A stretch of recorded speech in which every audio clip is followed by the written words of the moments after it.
Good evening. Welcome to PoliticIt podcast. We've got Jess Anderson with us today, and Jess is the Commissioner of Public Safety for the state of Utah. I really appreciate you coming in. It's, a little bit of a journey, but... Well, it's a great honor.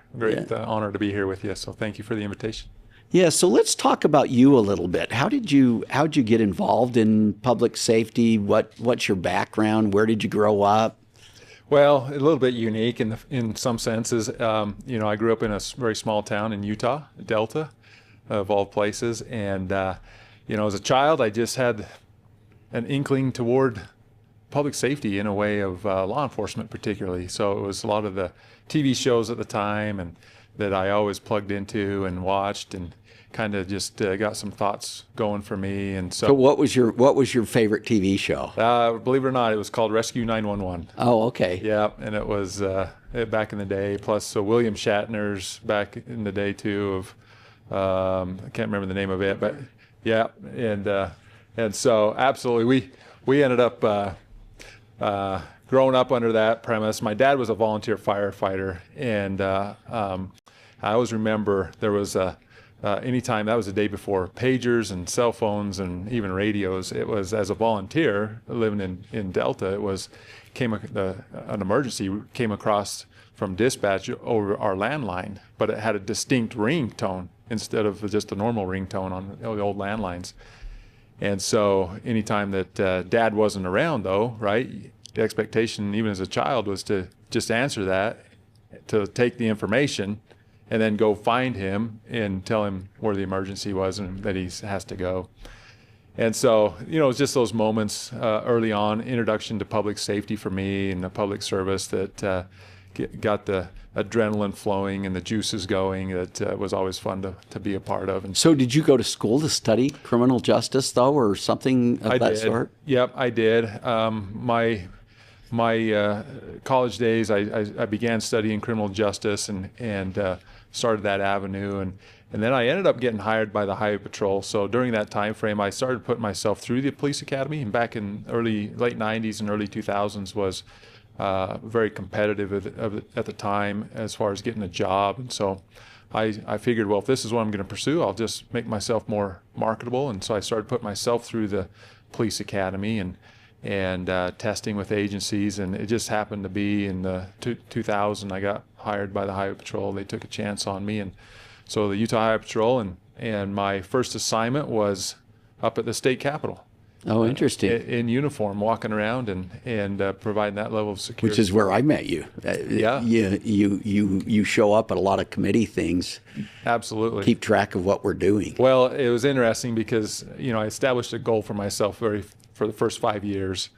We're gonna give our time here in Salt Lake and Salt Lake County area and get as much experience as we can.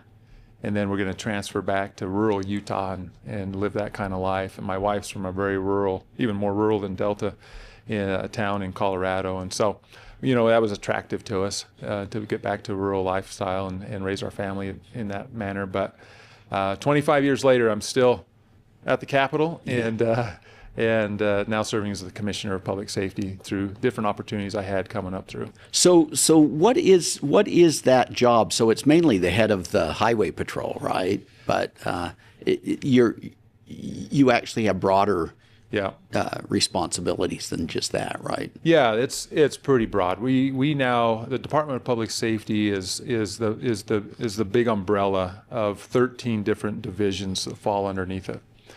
And so the Highway Patrol is just one of those divisions. It obviously catches a lot of attention based on the fact of our men and women in uniform and the authority that they carry. But we have 13 different divisions that affect public safety, and about 1,000 employees who are non-sworn, and we've got about just shy of 700 employees who are sworn status officers. And so that entails everything from the Highway Patrol to a robust investigations unit. It's called the State Bureau of Investigations.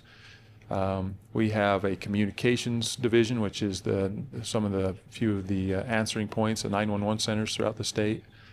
The Police Academy, emergency management, driver's license division, the Bureau of Criminal Identification, BCI, where all of our criminal records are maintained. So there's a forensics lab that we operate, and most recently, we've added a couple of new divisions. One being EMS, so all things ambulatory, anything to do with ambulances. We're the regulatory agency for that, and that came on to DPS just this last July. And also school safety, which we call state security, but we're really focused on our schools and an idea here to how do we protect our schools, but also this is and the vision of that was to be much bigger and broader. In the next 20 years, how is it that we can protect our places of employment and or otherwise of commerce, which is very concerning based on the fact that when we started to dig into that issue, you've got 68%, actually the vast majority of our active shooting situations or places of violence occur in places of commerce. It's not at schools, it's not at work, it's the vast majority of it is actually in places of commerce. And so how do you start to enact some of these safety measures through environmental design or otherwise construction, and just to be able to put safety measures in place? So we started with schools, so that falls underneath us as well. I see. So what's the relationship between you and more local, like the sheriffs or the local police departments?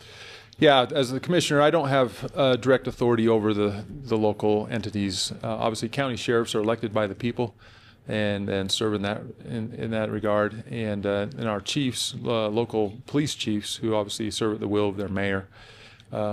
However, we do have a great respect for one another and a working authority that they give respect to me as the commissioner and vice versa going down. So we coordinate a lot. It's just like probably any part of the government that you've got the state, county, and local. And so there's a lot of weight and a lot of authority that's given to the state level based upon the responsibilities and the role that we play. And as the commissioner, right, my primary duty is one to affect policy, to be able to make sure that we're enacting good policy when it comes to public safety measures, and including our policing and from anything from training and police training to So you have pretty tight relationships with those committees on the Hill then, right? We do, yeah. And so, between that and then also getting budget money allocated, we definitely work with all of the committees to be able to enact what's probably best for the state, what we can hope is best for the state. So what are some of the projects you've been working on? I noticed when I went to the Capitol the other day that there are barriers now all around the Capitol. What's up with that? Well, we're living in a day and age that we've got to be aware of the situation and what's playing out around us, and plus what we've seen around the country and some of these acts of terrorism or violence. And so all the way back to 2008, we started making some provisions on the Capitol and the security and safety measures, and to which we have had, by sad experience, some of these things we've had to enact based on acts that have truly taken effect, even here at this in Utah and in Salt Lake, but also just being proactive. And so, yeah, you'll see some measures that have gone into place, some barriers have been put in place so that we can really better manage what comes in and out of that complex. Yeah, what comes in and out, and prevent any sort of attempted attack or otherwise nefarious activity coming into the building. As we primarily, our duty is to protect government as a whole, and as we protect the Capitol building, we protect the legislators. We have a responsibility to protect the governor, and so there's many facets of that there's levels of security there. We're going to take a break, and then we'll come right back. Sounds great. Yeah.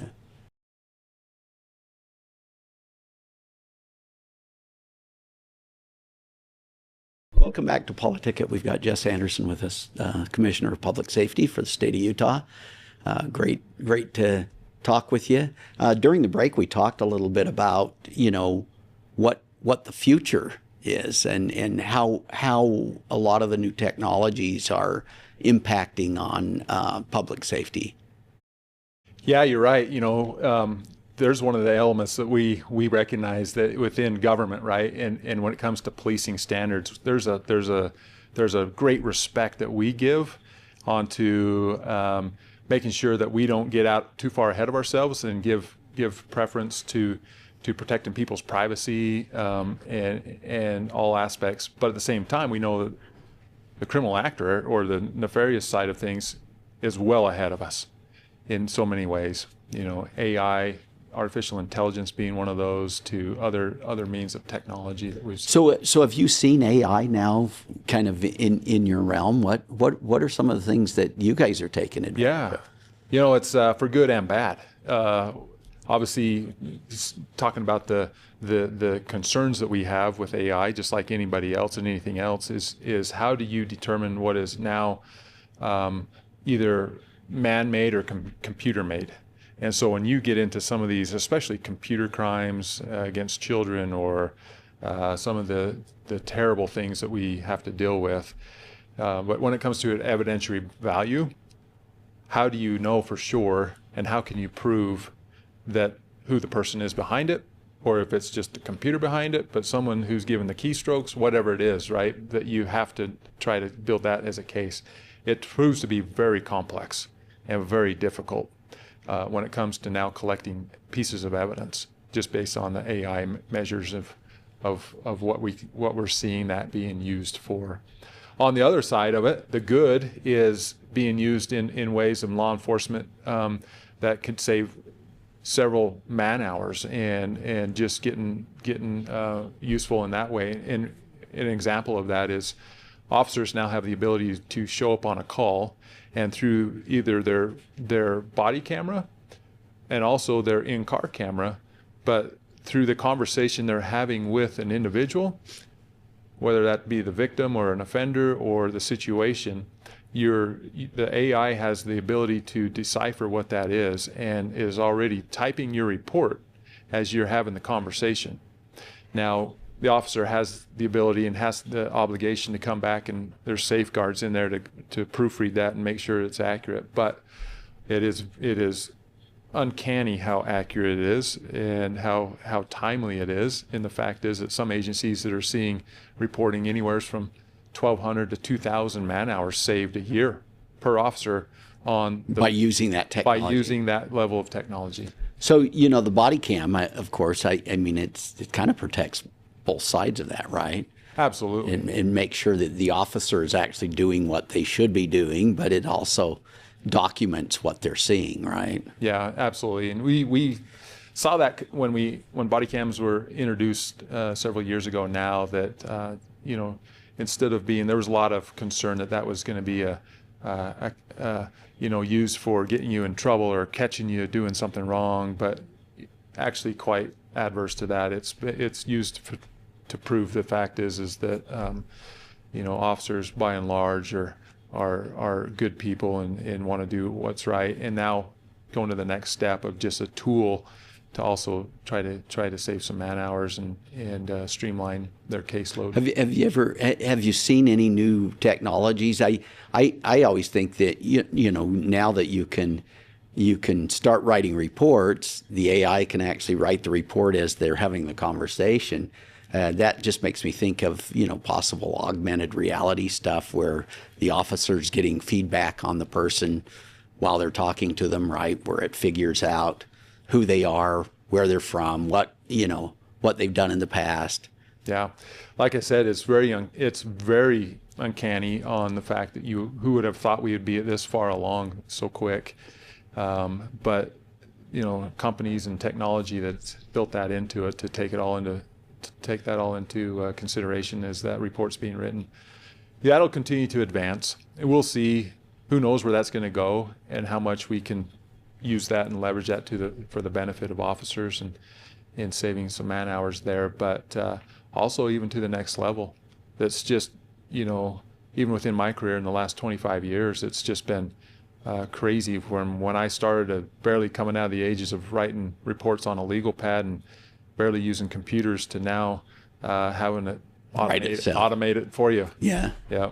That's interesting. That takes a lot of the drudgery out of being an officer, doesn't it? It sure does. Where you can spend more time with the public, more time doing the job than having to just write the report. Well, that's one of the big complaints, right, is the sheer amount of call volume. When we as a state have increased in the last 20 years, our overall growth for the state's been 45%, and yet our own police agency and others that are just barely even trying to keep up with a fraction of that.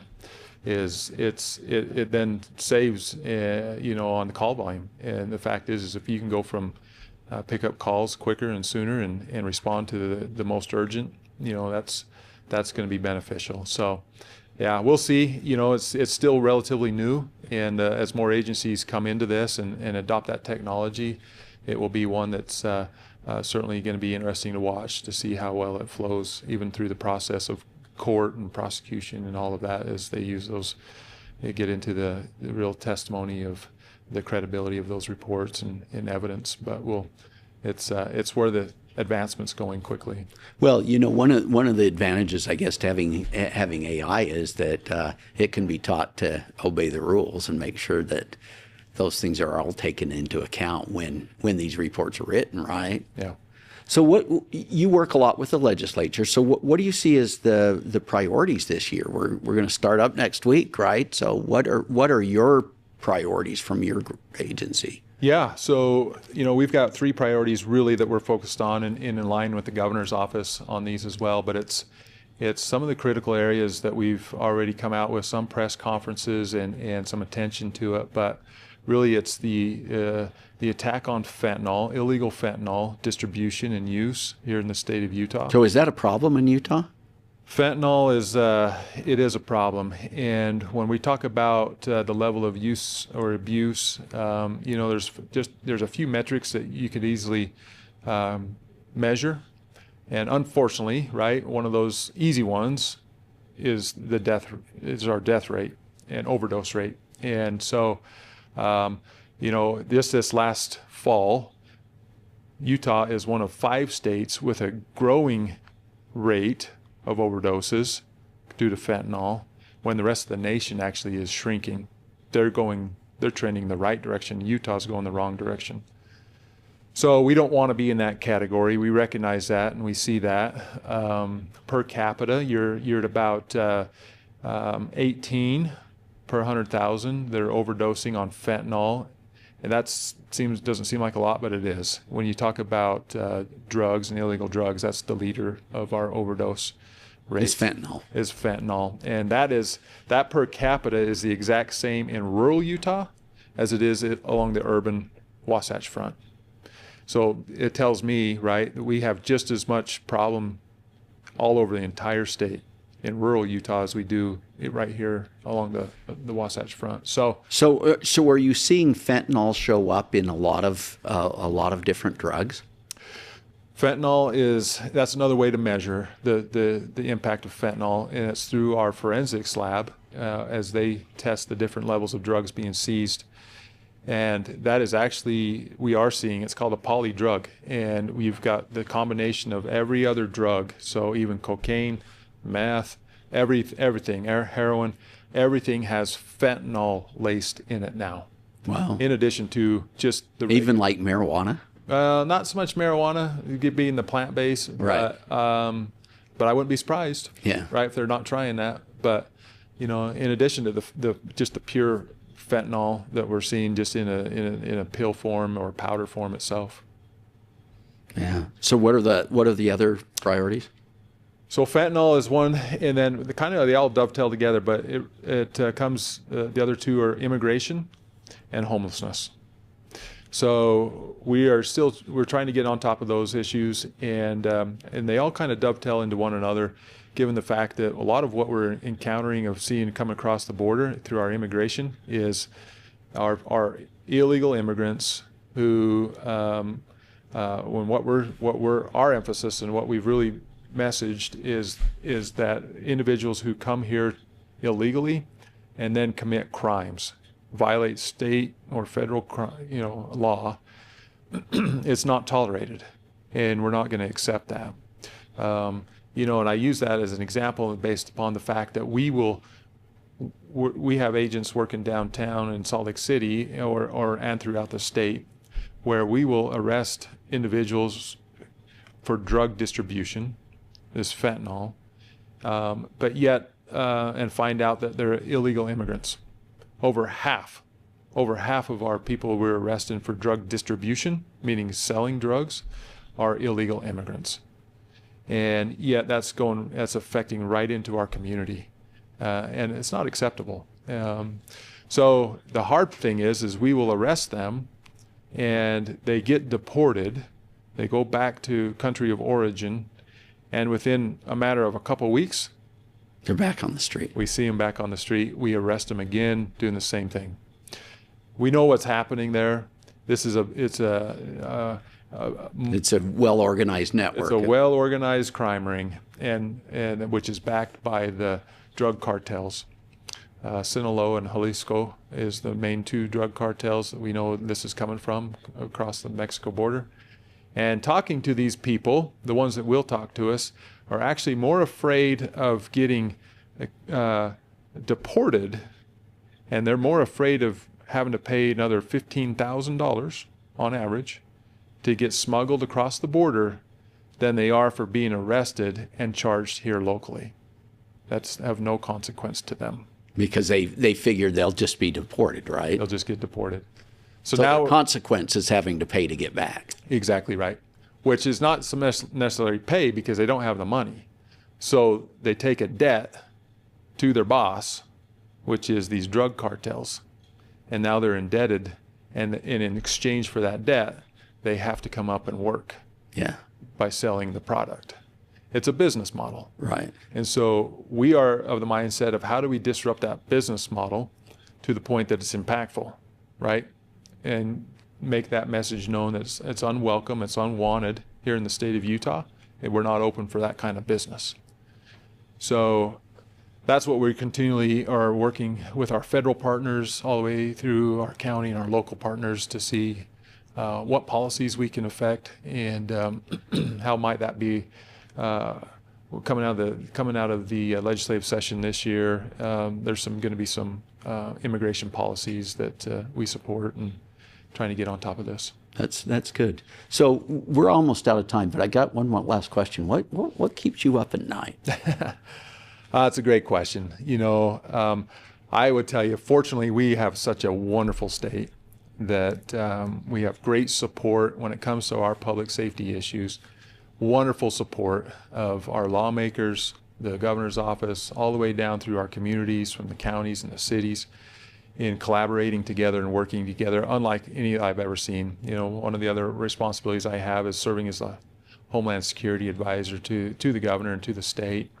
And so as I work with my colleagues across the nation, I recognize how fortunate we are.